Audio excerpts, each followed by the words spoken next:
When Sufyan Amri found out his friend Haris Kamar had bought a plane ticket to join the Islamic State, he set out to stop him.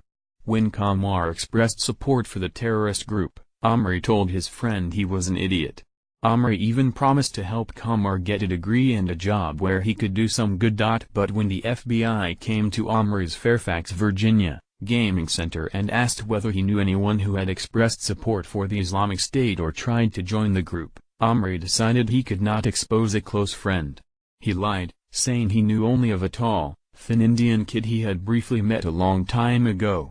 Kamar is heavy-set and of Pakistani heritage. Amri asked his business partner, Michael Queen, to lie as well. Now they are both convicted felons, sentenced this month to 2 years in prison. These are serious times, Judge Leonia Mbrinkima said during Amri's sentencing last Friday. And people have to be cooperative. But John Zwerling, an attorney for Amri, argued that Brinkima's sentence would only make Muslims more fearful of cooperating. The message this case sends is clear, he said after the court hearing. If you're a young Muslim, if you thwarted your friend from joining ISIS and the FBI comes to talk to you, tell them you have nothing to say. For the past 2 years, Amri and Queen have together run The Cave, a storefront in Fairfax where people gather to play video games. Kamar was a frequent customer and sometimes helped out with the business. Both Amri, 31, and Queen, 28, said that they had no idea Kamar had been attempting to actively help the Islamic State through a confidential informant they knew as Ali. At Ali's instigation, Kamar bought gift cards he thought would be used by terrorists to send messages and took photos of Washington area landmarks he believed were for a propaganda video. He was sentenced this year to 8.5 years in prison. Prosecutors stressed that Kamar said shocking things, including that he would like to chop off heads and drink slurpees of blood for the Islamic State. Had he been involved in a true terrorist plot, prosecutors said, his friends would have stood by while people died. They let Kamar use the internet at their business, even after he was banned by Twitter for celebrating mass murder. In this case, Queen and Amri not only discounted Kamar's gruesome Twitter activity, his love of violent ISIS videos, and his attempt to travel to join ISIS, but also openly lied about it to the FBI, prosecutors Colleen Garcia and Gordon Krumberg wrote in a court filing.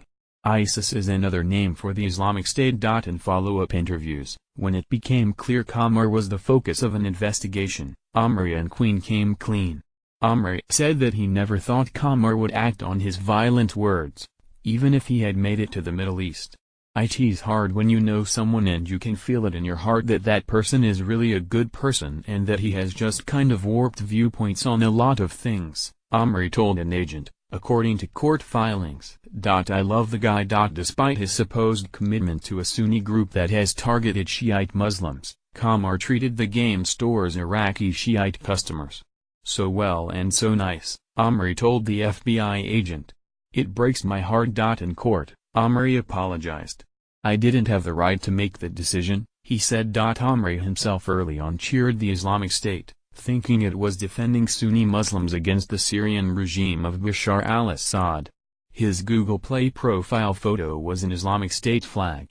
But friend Antoine Bridges wrote in a letter to the court that Amri changed his mind when he learned of the atrocities being committed, in particular the beheading of photojournalist James Foley in August 2014.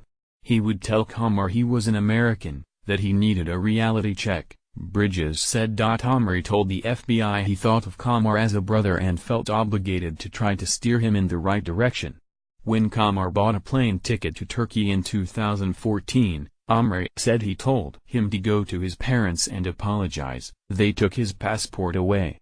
He encouraged Kamar to focus on school and a career in civil engineering, saying he was planning to start a granite business and would give his friend a job. Kayla Merlino wrote to the court that she was suspicious of Islam when she started dating Amri last year and engaged him in deep conversations about politics and religion.